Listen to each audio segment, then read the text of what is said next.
ပြတ်သွားပြီဖြစ်တဲ့တထေးသားကိုဝိုင်းလို့နေကြတဲ့တနာမိုးသိန်းနဲ့အော်ပရိသတ်ကြီးအခြေအတင်းစကားစစ်ထိုးပွဲတွေပြင်းထန်နေရကတော့တနာမိုးသိန်းနဲ့အော်ပါပဲတနာမိုးသိန်းကသူမရဲ့တထေးသားချစ်သူနဲ့လမ်းခွဲလိုက်ပြီးဖြစ်ကြောင်းပုံပွင့်လင်းလင်းပြောပြခဲ့ပြီးတော့အရင်အခြေဦးတုန်းကသင်ခန်းစာတွေရှိခဲ့ဘူးတာကြောင့်ဒီတစ်ခါမှာတော့သူမအပေါ်တန်ဖိုးမထားမှန်းသိလိုက်ရတဲ့အချိန်မှာနောက်ဆံမတင်မဲနဲ့ပြက်ပြက်သားသားချက်ချင်းဖြတ်တောက်လိုက်တာဖြစ်ပါတယ်သူမရဲ့ကိုယ်ပိုင်စံနှုန်းနဲ့မကိုက်ညီတော့ဘူးဆိုရင်အချိန်မဖြုံးမဲချက်ချင်းဘိုင်းဘိုင်းလှုပ်တတ်တဲ့အကြောင်းကိုအာမနာတန်ပြောလာခဲ့ရပါဒါပေမဲ့လမ်းခွဲပြီးခါစားမှာပဲအဆိုပါတထေးသားရဲ့ရီစာဟောင်းဖြစ်ခဲ့ဘူးတဲ့တသက်စမင်းသမီးအော်ကမီဒီယာအင်တာဗျူးတစ်ခုမှာကြားကနေဝင်ရောက်ပြောခဲ့ရကြောင်းတန်နာကပွဲဖြစ်ရပြန်ပါတယ်အော်ကအခုနာမည်လေးလုံးနဲ့မင်းသမီးကိုလည်းတကယ်တနာပါတယ်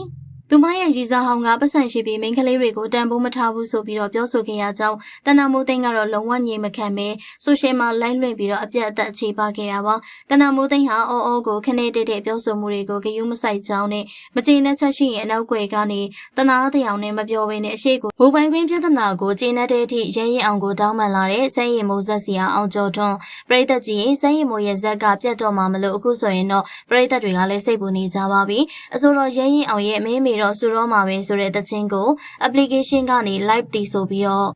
ထုတ်လွှင့်ခဲ့ရကြောင်းသူ့ရဲ့ခွင့်ပြုချက်မရှိလို့ဆိုပြီးတော့ပွဲကြမ်းခဲ့တာဖြစ်ပါတယ်။ဒါကြောင့်ချက်ချင်းဆိုသလိုဇက်စီယာအောင်ကျော်ထွန်းကရင်းရင်အောင်ကိုဆက်သွယ်ခဲ့ပြီးတော့ကျေနပ်တဲ့အထိတောင်းပန်ခဲ့တာဖြစ်ပါတယ်။ရင်းရင်အောင်ကအနုပညာနဲ့သဘင်ပညာကိုချစ်မြတ်နိုးတဲ့လူတစ်ယောက်ဖြစ်တာကြောင့်တေချာမတောင်းပန်ခဲ့တဲ့အမှားကိုတစ်ကြိမ်တစ်ခါခွင့်လွှတ်ပေးတယ်။အနုပညာကိုချစ်လို့ဆိုတာနားလည်ပေမဲ့ပိုင်ရှင်တန်းမူပိုင်ခွင့်ကြီးမတတ်နိုင်ရင်တောင်မှခွင့်တောင်းလို့ရတယ်လို့ပြောပြီးတော့နှစ်ဦးနှစ်ဖက်ကြည်အေးသွားခဲ့ကြတာဖြစ်ပါတယ်။စဲရင်မိုးရဲ့ဇက်စီယာအောင်ကျော်ထွန်းသာတောင်းပန်ဖို့နောက်ကျသွားတယ်ဆိုရင်တော့တရားစွဲတဲ့အထိဖြစ်သွားနိုင်ပါတယ်။ဒါကြောင့်နောက်သူ့ရဲ့သချင်းတွေကိုယူသုံးမယ်ဆိုရင်သူ့ရဲ့ခွင့်ပြုချက်ကိုအရင်တောင်းပါလို့ပြောဆိုခဲ့တာဖြစ်ပါတယ်။ဒီတော့ပရိသတ်ကြီးမူပိုင်ခွင့်ပြဿနာကအတော်လေးကိုကြီးမားတာကြောင့်အနုပညာရှင်တွေရဲ့သချင်းအပုတ်တိုင်းကိုဆိုမဲဆိုရင်အရင်ဆုံးခွင့်တောင်းကြပါနော်။စဲရင်မိုးဇက်အနေနဲ့အခုလိုမျိုးအမှားမျိုးနောက်ထပ်မပြုလုပ်ဖို့တောင်းဆိုလိုက်ပါတယ်။ပရိသတ်တို့ရဲ့အမြင်ကိုလည်းမှတ်ချက်ပေးခဲ့ပါဦးရှင်။အနုပညာအတွက်ဘာမစိုးစွန့်လွတ်ရဲတယ်လို့ပြောလာတဲ့ပညာဖုံးပြေပရိသတ်ကြီးအနုပညာအလုံးမှာတက်လန်းတွေအများကြီးရှိတဲ့အချိန်မှာ